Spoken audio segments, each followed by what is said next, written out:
Baik Bapak Ibu, teman-teman semuanya, hari ini kita akan membahas sedikit, eee, terkait SPT unifikasi dan bukti potong unifikasi. Mungkin Bapak Ibu dan teman-teman sekalian, eee, ini udah bulan ke-10 kita menggunakan Cortex. Jadi, SPT unifikasi mungkin adalah sesuatu yang sudah sangat familiar buat Bapak Ibu, tapi ada baiknya kita refresh lagi, apa sih SPT unifikasi itu, apa sih bukti potong unifikasi itu, yang diatur di dalam Per 11 PJ tahun 2025.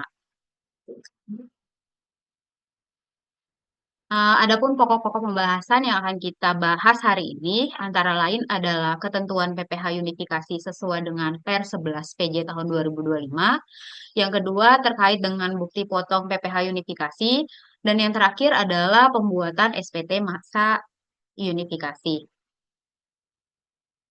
Apa sih latar belakang dari Per 11 PJ tahun 2025 ini?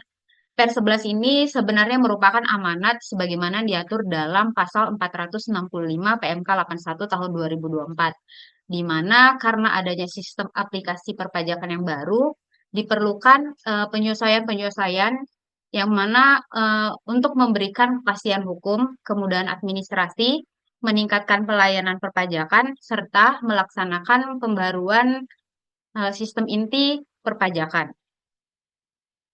Selanjutnya, yang dibahas di dalam Per 11 PJ 2025 ini, ruang lingkupnya antara lain adalah bentuk, isi, dan tata cara pengisian SPT massa, antara lain SPT massa PP Pasal 21, PPN, Bea Materai, serta SPT tahunan dan dokumen SPT lainnya. Untuk siang ini, kita akan membahas terkait dengan SPT unifikasi saja. Mungkin Bapak Ibu sebelumnya sudah pernah mengikuti webinar kami terkait SPT masa PPN. Dan siang ini kita akan membahas kembali terkait dengan SPT masa unifikasi.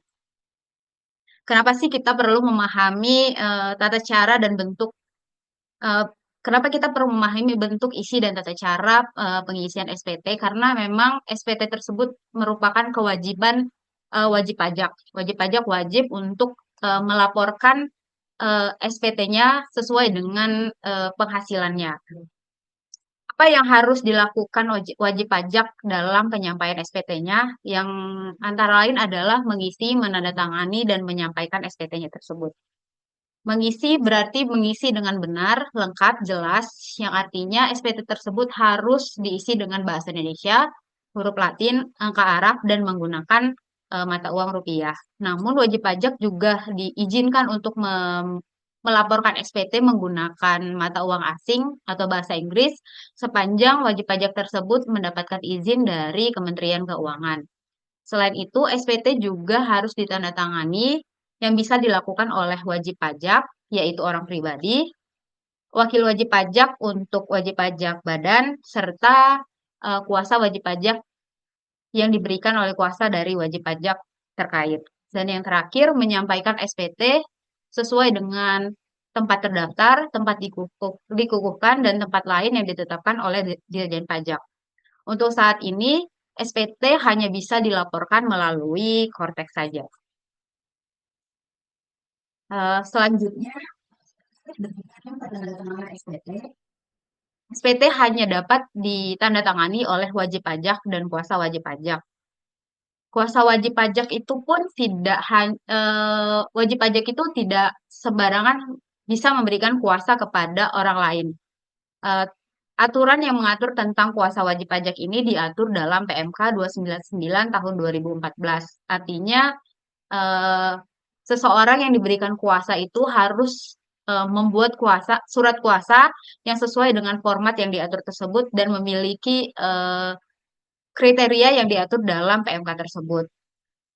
Selain itu, SPT juga dapat ditandatangani dengan tanda tangan biasa maupun tanda tangan elektronik. Namun saat ini karena pelaporan SPT hanya dilakukan melalui Cortex, SPT hanya bisa ditandatangani secara elektronik. Sedangkan tanda tangan biasa mungkin masih bisa dipergunakan untuk surat-surat yang akan kita sampaikan kepada Direktorat Jenderal Pajak. Selanjutnya kita membahas sedikit tentang reformasi teknologi informasi Direktorat Jenderal Pajak. Untuk menyesuaikan dengan perkembangan teknologi, DJP merasa uh, perlu untuk melakukan transformasi digital. Salah satunya menerapkan teknologi informasi perpajakan, yang antara lain itu dimulai dari tahun 2024 dengan adanya e-filing, selanjutnya e-faktur, e-billing, dan saat ini kita menggunakan Cortex.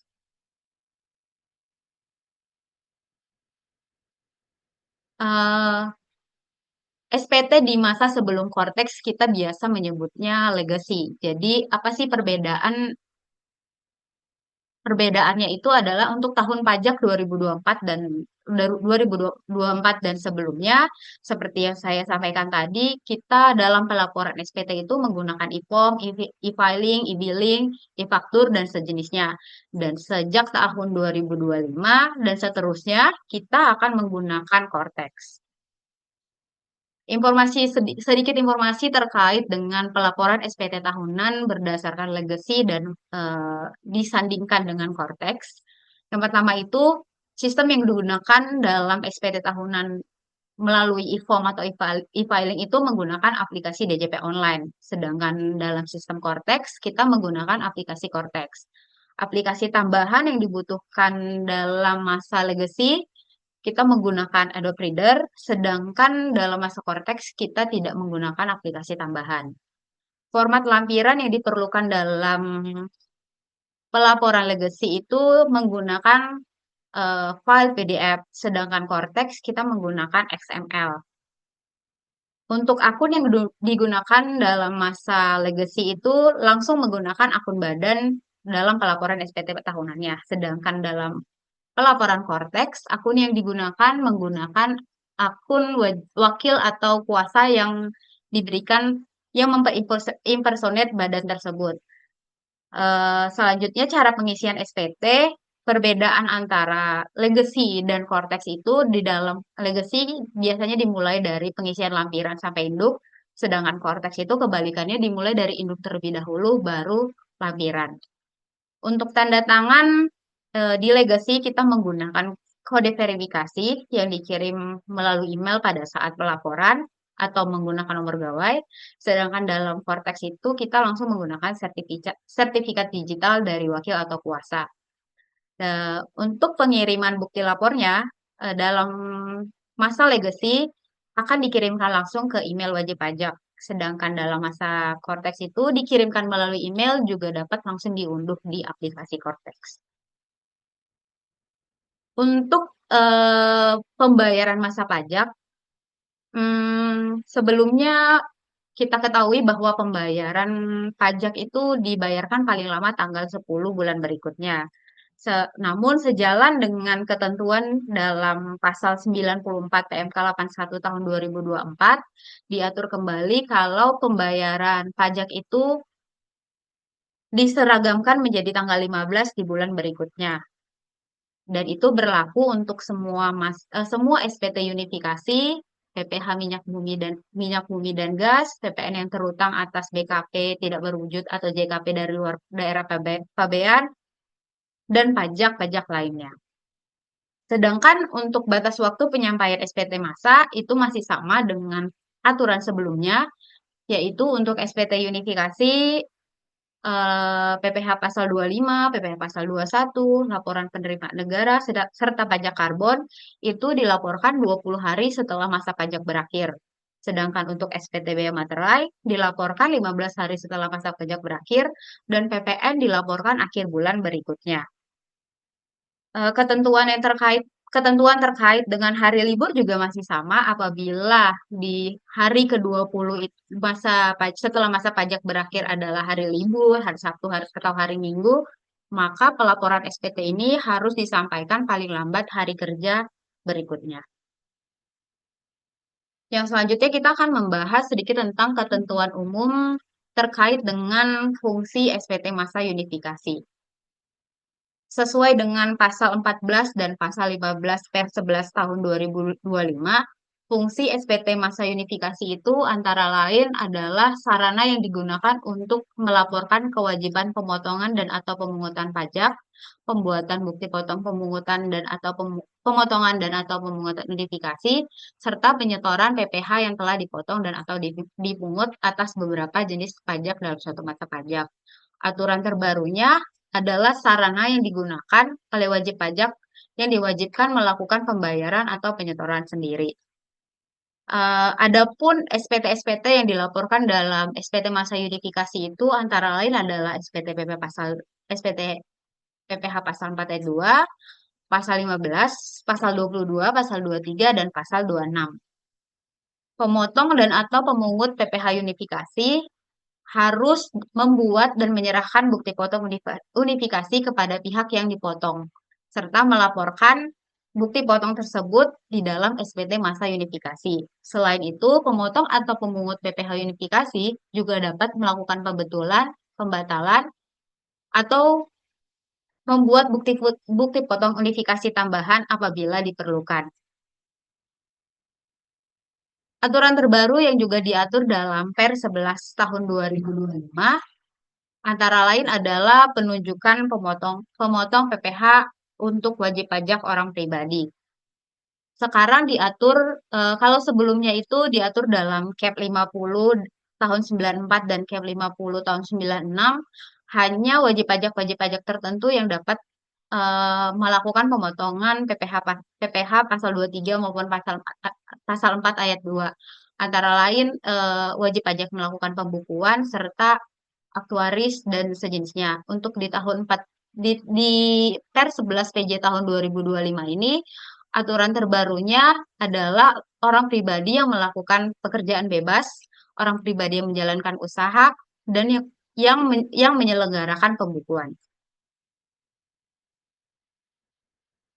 Lalu selanjutnya kita akan membahas tentang bukti potong PPh unifikasi.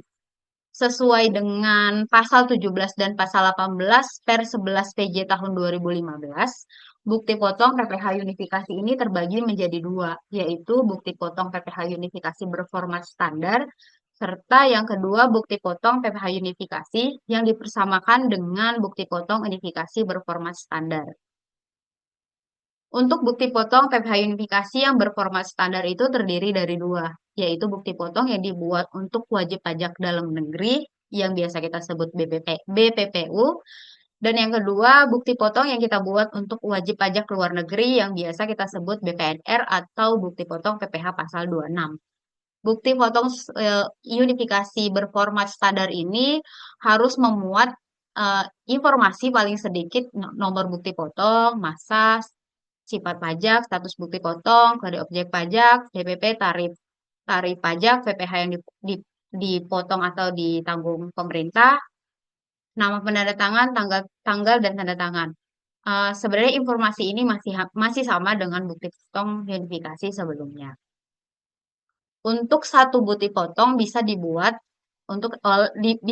atas satu pihak yang dipotong atau dipungut, satu kode objek pajak, dan satu masa pajak. Jadi misalnya dalam satu masa pajak itu terdapat beberapa transaksi, wajib pajak bisa membuat satu bukti potong atas transaksi tersebut sepanjang jenis pajak dan pihak yang dipotong adalah sama. Dan yang kedua itu bukti potong PPh unifikasi dokumen yang dipersamakan dengan bukti potong PPh unifikasi berformat standar. Sebenarnya dokumen yang dipersamakan dengan bukti potong PPh unifikasi ini sebelumnya sudah diatur. Namun di Per 11 PJ tahun 2025 ini ditambahkan antara lain hadiah undian langsung, transaksi di SIPP, serta penjualan aset kripto. Untuk dokumen yang dipersamakan dengan bukti potong unifikasi berformat standar, informasi yang harus dimuat dalam bukti potong tersebut antara lain nama dan NPWP atau nomor induk kependudukan pihak yang dipotong, nomor unik transaksi, DPP, dan PPh yang dipotong. Adapun contoh dokumen yang bersamakan dengan BUPOT PPH bukti potong identifikasi berformat standar itu antara lain buku tabungan, rekening koran, rekening kustodian, rekening efek, red confirmation, atau bukti atas pengalihan surat berharga lainnya dan dokumen lain yang setara.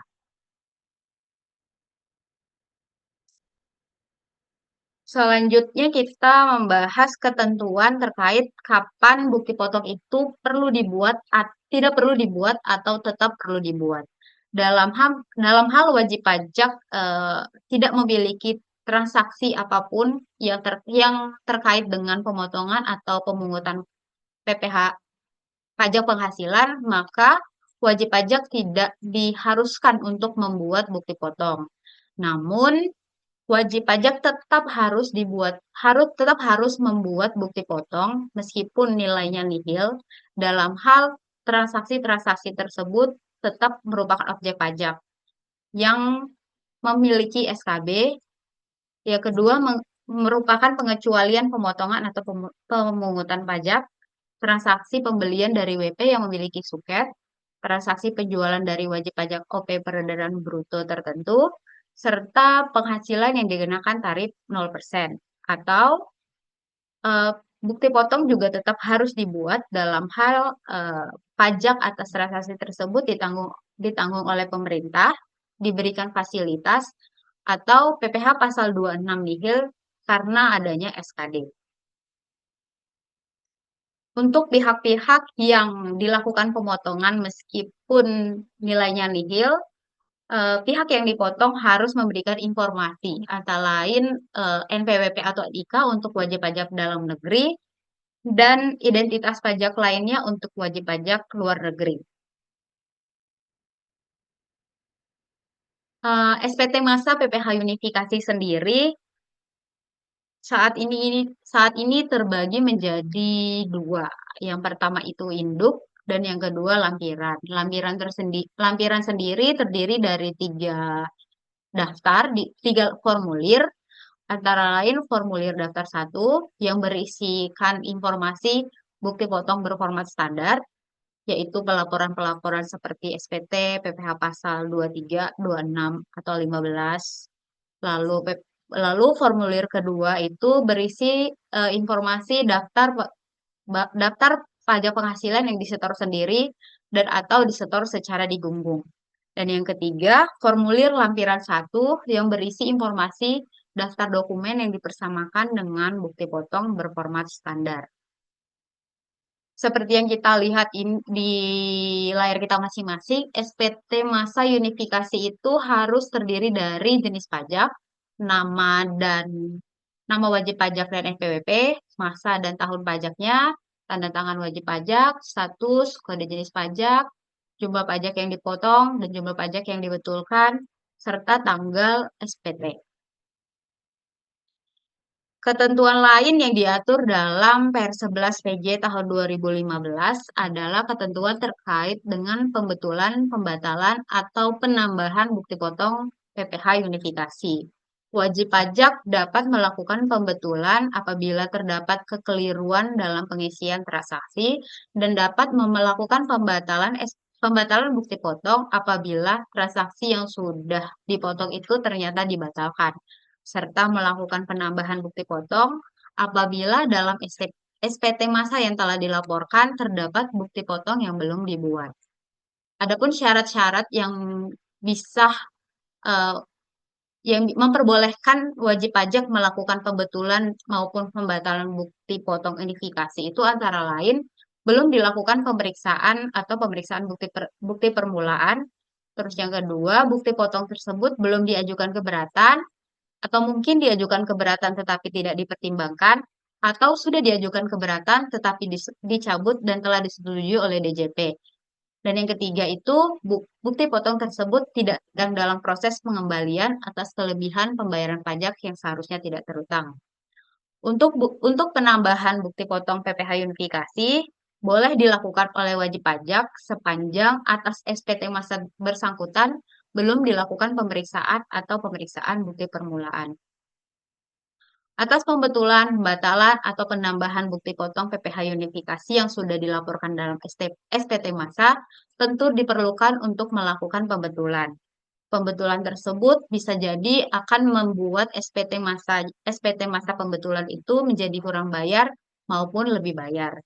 Dalam hal SPT pembetulan itu kurang bayar, maka wajib pajak wajib melakukan pelunasan atas kekurangan pajak terutang tersebut dan kemungkinan akan dikenai sanksi administrasi. Sedangkan apabila dalam SPT pembetulan ada lebih bayar, maka wajib pajak dapat mengajukan permohonan pengembalian atas lebih bayar yang tidak seharusnya terutang. Eh, Terkait dengan ketentuan peralihan yang diatur dalam pasal 132 itu terdiri dari dua, yaitu pembuatan dan ketentuan terkait bukti potong dan SPT masa unifikasi. Eh, untuk SPT masa sampai masa pajak Desember 2024, wajib pajak masih mengikuti aturan sebelumnya, yaitu Per 11 PJ 2021 sebagaimana telah diubah di Per 5 PJ 2024 untuk instansi pemerintah, sedangkan untuk selain instansi pemerintah masih mengacu kepada Per 24 PJ 2021. Dalam hal ini berarti Bapak Ibu apabila akan melakukan pembetulan di SPT masa sebelum Januari 2025 masih menggunakan DJP online.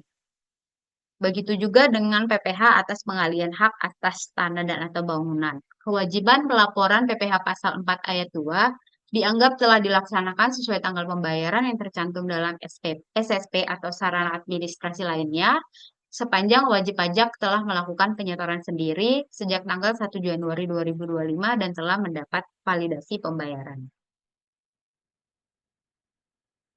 Terkait dengan ketentuan penutup yang diatur dalam pasal 146 ini menyatakan tentang pencabutan peraturan yang sebelumnya diatur dan diganti dengan Per 11 PJ tahun 2025.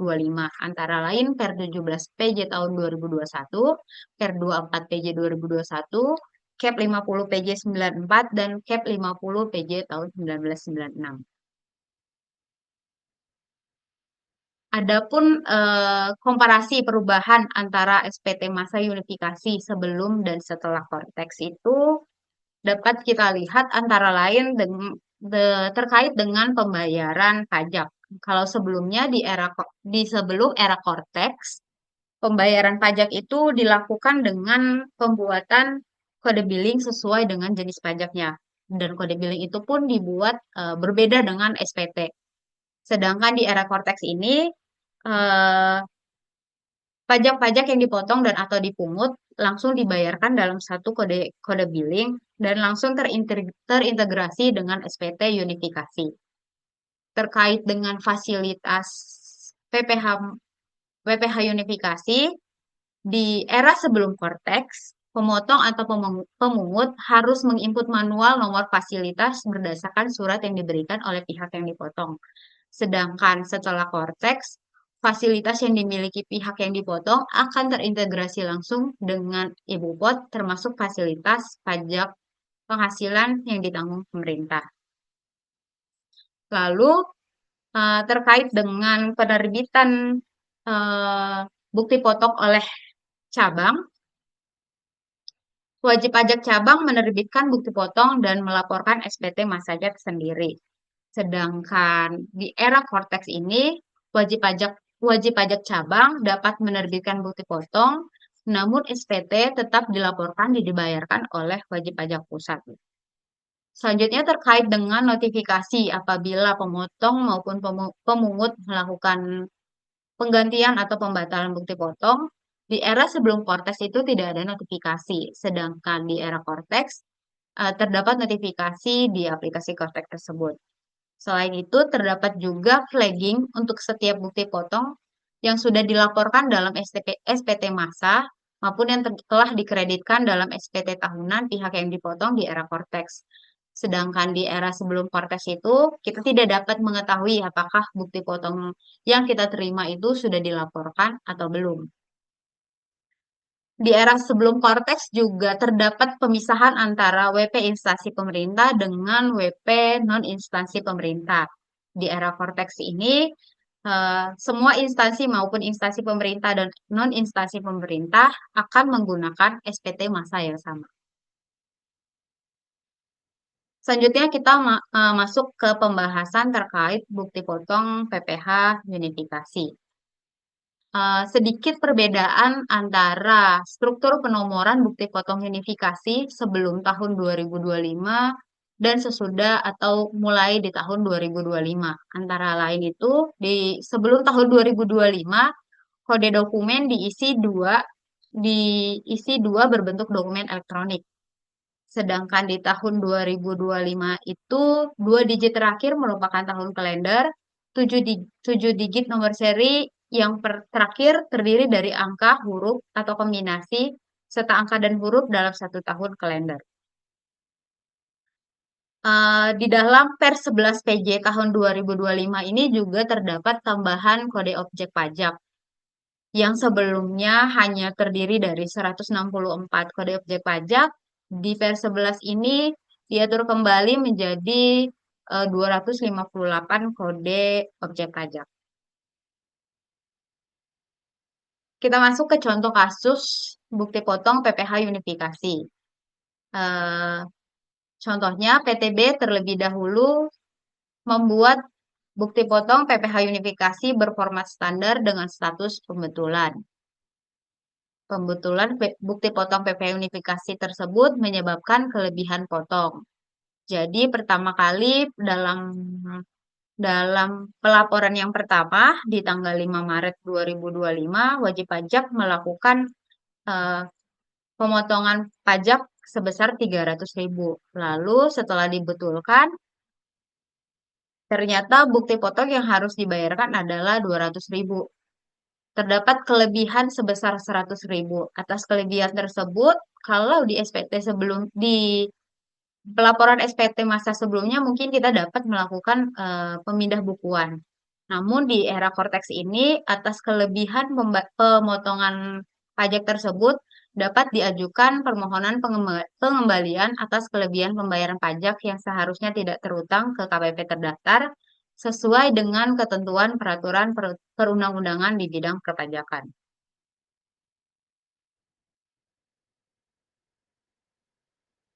Contoh kasus yang kedua, pembatalan bukti pemotongan dan atau pemungutan PPh unifikasi berformat standar.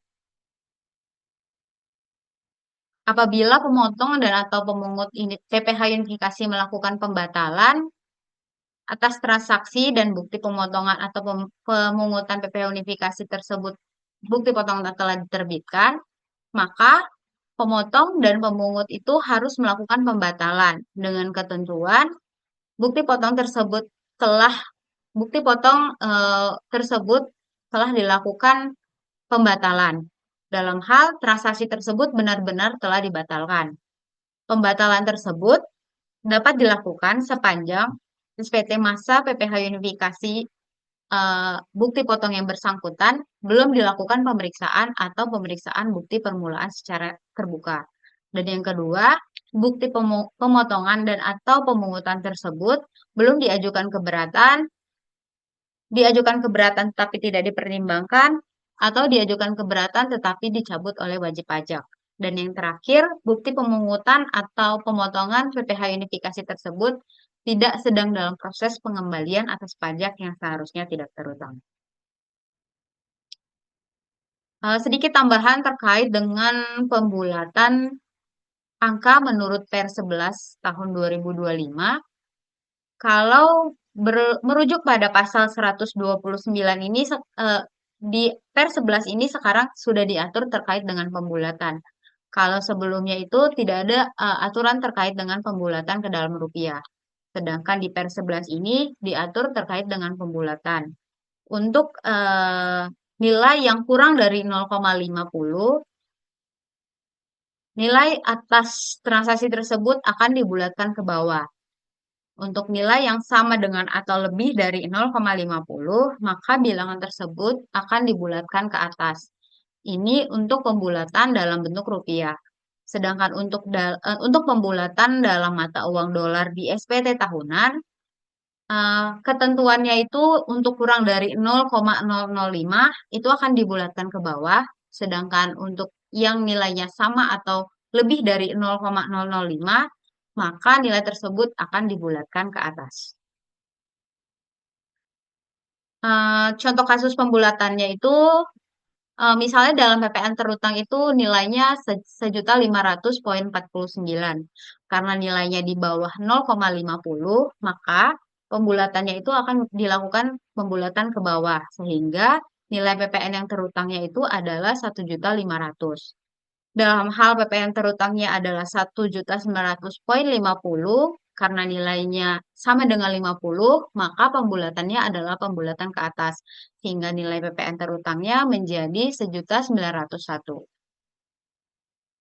Contoh yang kedua itu misalnya pegawai tetap menerima penghasilan bruto senilai 10.500.100.49.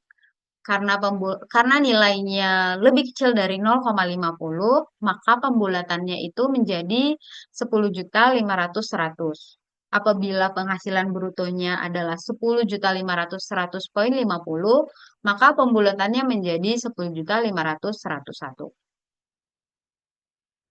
Demikian pemaparan dari saya. Selanjutnya terkait dengan pembuatan bukti potong akan dilanjutkan oleh Mas Eja.